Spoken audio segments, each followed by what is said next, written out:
بسم الله الرحمن الرحيم. الحمد لله والصلاة والسلام على رسول الله وعلى آله وصحبه ومن والاه واتبع هداه وبعد. مشاهدي الكرام، سلام الله عليكم ورحمته وبركاته. في هذا اللقاء نستكمل حديثنا عن بعض النقاط المتعلقة بزكاة الفطر، وأولها الحديث عمن تؤدى عنه زكاة الفطر.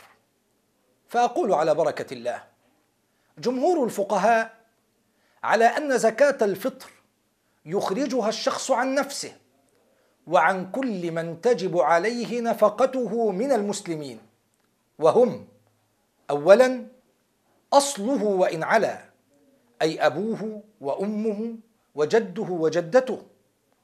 وثانيا يخرجها الشخص عن فرعه وإن نزل، أي أبناؤه وأولادهم، ولكن هذا بشرط أن يكون الأصل والفرع من الفقراء. وثالثا يخرجها الشخص عن زوجته حتى وإن كانت مطلقة طلاقا رجعيا، سواء كانت حاملا أم لا، وكذلك المطلقة طلاقا بائنا إن كانت حاملا، لأن نفقتها واجبة عليه عملا بقوله تعالى: وإن كن أولات حمل فأنفقوا عليهن حتى يضعن حملهن. والنقطة الثانية التي نتحدث فيها هي مصارف زكاة الفطر، أي لمن تعطى زكاة الفطر.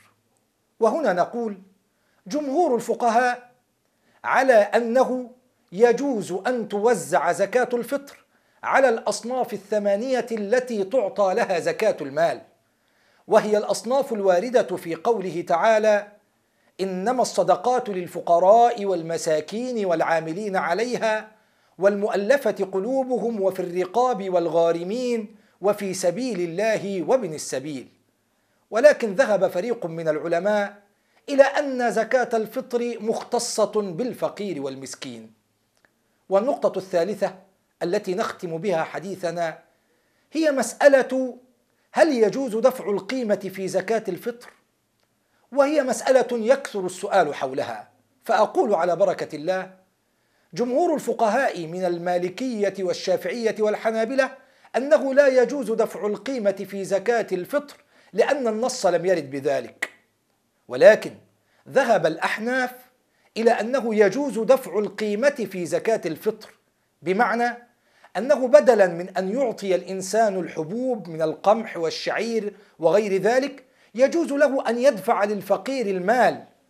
قالوا: وفي ذلك تيسير وتوسعة على الفقير والمسكين، فالفقير قد لا يكون في حاجة إلى الحبوب، ولكنه يكون بحاجة إلى المال الذي يمكنه أن يشتري به ما يشاء. ورأيي أن مذهب الأحناف فيه تيسير وتوسعة على الناس، لا سيما في هذا العصر الذي نعيشه. هذا والله أعلم، ونسأل الله عز وجل أن يجعلنا ممن يستمعون القول فيتبعون أحسنه، إنه ولي ذلك والقادر عليه. وصلى الله على سيدنا محمد النبي الأمي وعلى آله وصحبه وسلم.